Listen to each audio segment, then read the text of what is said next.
All right, boys and girls, welcome back to Mr. B's lab. Yesterday, we talked about a very important word. Does anybody remember what that word was? It was dissolve. And we talked yesterday, we dissolved sand, salt, sugar, and oil, or tried to dissolve those into water, and we found out that sand and oil did not dissolve, sugar and salt did. But we said that we weren't done with that investigation because the last part is to figure out the effect of temperature on dissolving solids. So again, we will need our recording sheet. This time we're on the back. Not the same recording sheet that you used from yesterday. Hopefully you didn't get rid of that. Should have said that in the last video, so I will movie magic that. But you want to be on this. You'll need a writing implement. We'll talk about the rest of the materials you may need if you'd like to follow along. Our first step here is we need to make, on the top of our page, we need to make our hypothesis. Right here where it says my hypothesis. Hypothesis is a scientific term that is a statement written in a manner that describes the cause and effect, just like we have cause and effect in reading, we can have cause and effect in science, in a relationship between different things in an experiment. And it's written as an if-then statement. So for example, if heat is added to ice, then the ice will melt. That's my prediction, that's my hypothesis. If I do this, then this will happen. That's a very important part, and that's what we're going to be testing in this in our experiment today. So I've already done the first part of the hypothesis. If I heat up the water, then the materials will they dissolve faster? Will they dissolve slower? Will they not dissolve at all? Who knows? So you make your hypothesis and write it on the line. So I'll pause here and I'll write down the hypothesis as well.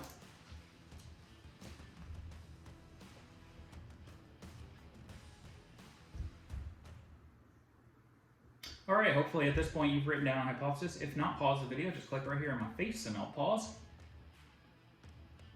I'm just kidding, I paused myself. But anyways, our material, we're just gonna do material one. If you wanna try this with other materials, I've left you another column. But material one is going to be sugar.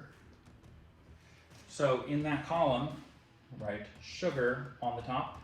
You could try it with salt if you'd like. You could find other materials that dissolve and figure out. But here's your materials that you need for today. You need 2 glasses of water. Again, I am going to recommend that these ones are glasses rather than plastic, and you'll see why in a second. Again, you'll want 2 smaller things to measure in. This time we will only be using sugar. Instead of a spoon, just scoop, you're going to want a tablespoon this time. Tablespoon looks like this. Still a spoon to stir it with. You still want a stopwatch. This time you want a stopwatch as opposed to a timer. And most importantly, you will need an adult for this. I do not want you doing this part by yourself because this has to do with heating up water. And I really do not want any 3rd graders doing this by themselves. So if you are by yourself, simply watch what Mr. B is doing. If you have an adult in the house, get them to help you with this because it's going to be very important that we follow safety protocols. So again, we will have our 2 glasses of water, our 2 cups, and sugar. So what I'm going to do is I'm going to measure out 2 tablespoons each into each of my smaller glasses.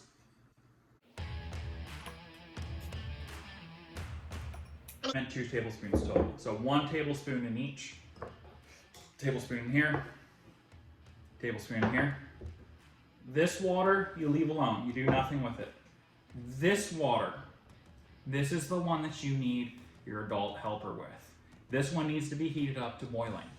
So you can heat that up a number of different ways. I'm gonna just use it in the microwave. You can boil it on the stove. But again, boys and girls, this needs to be done under adult supervision. Have the adult boil the water for you.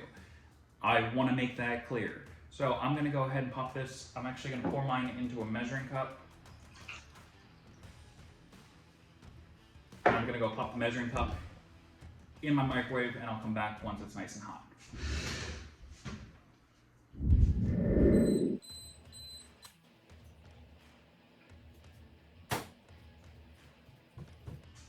All right, boys and girls, as I said, Adults do this part. Adults, make sure that your child is following proper safety procedures. But I'm going to go ahead and I'm going to pour the hot water back into my glass. You can see it is very, very hot.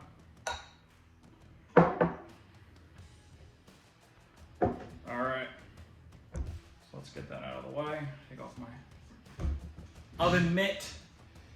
And now our procedure, what we're going to do here is we are going to, let me put my little box here to get this up. Starting with the cold water, you will, you're going to take your sugar and you're going to pour it in. Once you pour it in, you're going to start stirring and you're going to start your stopwatch. You're going to see how long it takes to completely dissolve all of the sugar. Once it's done, stop your stopwatch, and we'll talk about what to do that on your chart. So I'm going to pour this in. Start and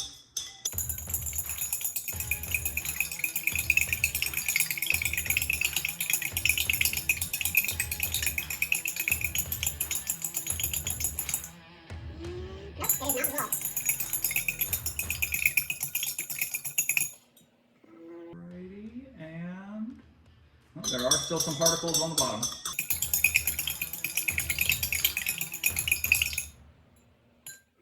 And that is more or less dissolved. So my stopwatch is showing 54 seconds. So on my data chart right here with the cold water, I will record that my quantitative is a fancy word that means numerical or data that involves numbers. I will say 54 seconds. If you're doing this differently at home, you may have gotten a different result, but if you follow along with me, 54 seconds is what we got. I'm going to put this one off to the side, and again, for safety, remember the adult should be handling this one. Put our warm water. Now, if your hypothesis was that it would dissolve faster, if we heat up the water, then the materials will dissolve faster. We're looking for a number less than 54 seconds. If yours was slower, we're looking for a number higher than 54 seconds. So I'm going to restart my stopwatch. And I will, again, same procedure, pour in my sugar, start my stopwatch, dissolve, see how long it takes to dissolve. Let's do this. So pouring. Start.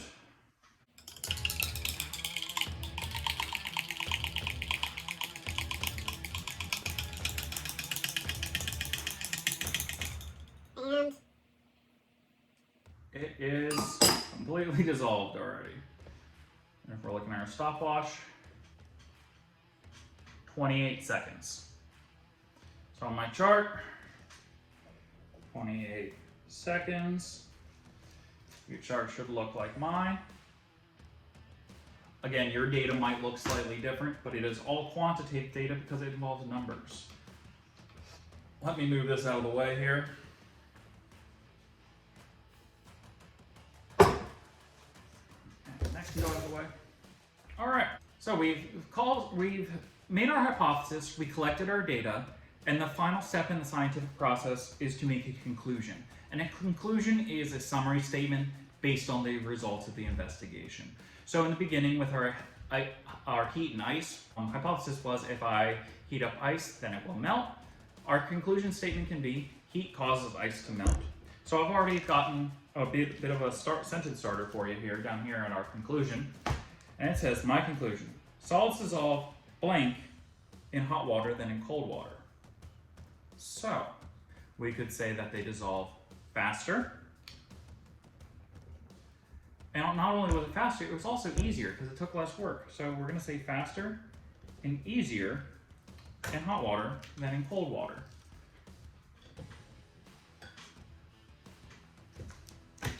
So boys and girls, as we wrap this up, let's ask ourselves some questions. Between yesterday and today's experiment, did we conduct an experiment on how different materials dissolve in water? Why, absolutely we did.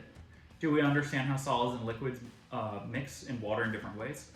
Well, yes, we found that oil and sand won't dissolve in water, but sugar and salt will. And can we determine the effective temperature on water on the dissolving of a solid? Well, yes, we can. Now we know that the hotter the water is, the faster the material dissolves, and that works for pretty much every material. So, in conclusion, we did some investigation on dissolving solids. In this case, was sugar was our main one.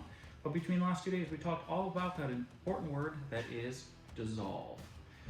All right, until next time, I will see you here on Mr. B's Lab.